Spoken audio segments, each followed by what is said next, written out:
It's important to use rubrics for behavior because it gives the student a sense of control. Some days are better than others, as it is in life, so rubrics can give you the space and the span so they can improve. Let's listen in as Mrs. Smith converses with Alejandra about her behavior intervention. Hi, Alejandra. Hi, Miss Smith. Thanks for spending some of your lunch period with me so we can go over your behavior plan again. We talked about what our goal is, which is going to be 110 points a week with the possibility of 140. Okay. We talked about the scale, 1 being the lowest, high being the most desired, which is 90% of the time. And I wanted to show you exactly how to use this chart, okay? We have 2 rows, self and teacher. At the end of each period, the teacher will do a rating, and then you will do a rating. I recommend you do the rating before you give it to the teacher, okay? So you'll rate yourself, give the chart to the teacher, she will rate you, and then at the end of the week, we'll do totals. That'll be for every period in every class. Now, we noted that in periods 4, 5, and 6, and 7 wait a minute, 5, 6, and 7, right, are the ones that we needed to work on the most because they're toward the end of the day. So I want you to pay special attention on where your scores are going on those particular periods, all right? You understand how the scale works, right? Yes. You said 1 was less than 75%, and 4 is like 4/5 of the time, almost the whole class. Okay, it's 90%. All right? Any other questions that you have? No. Okay, I know you can do this. We'll meet again in a week and we'll talk about the chart.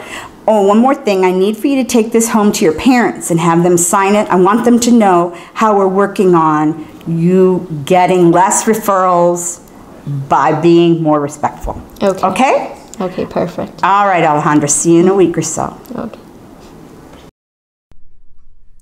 And now let's listen in a week later. Alejandra, welcome back. Hi, Miss Smith. How are you? I'm good. Looks like you worked on your chart this week. How do you feel it went? I think it went well. Yeah, a little. You're not quite sure. Did you do better in some classes than others? Definitely, but I also have my rough days. Oh, we all have our rough days, Alejandra. We all do. So let's take a peek. We talked about the second half of the day was the most difficult for you, right? Yes. So let's see if that's what this shows us. All right, so let's look. 7th period you thought was most difficult.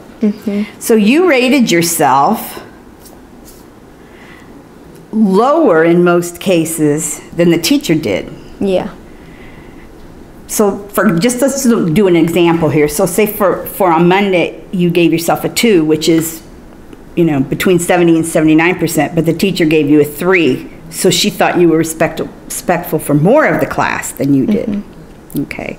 What do you think? Why do you think that is? I thought I wasn't being respectful enough, maybe not just with her, but with the kids, so that's why I lowered myself down a little. Gotcha. Yeah. Gotcha. Well, that's good that you're taking a look at everything in the classroom. That's very good. So it looks to me like you were a little lower, your score was lower than the teacher's, but on a whole, you averaged, if we were to look at all of these together, you averaged about a 3. Okay.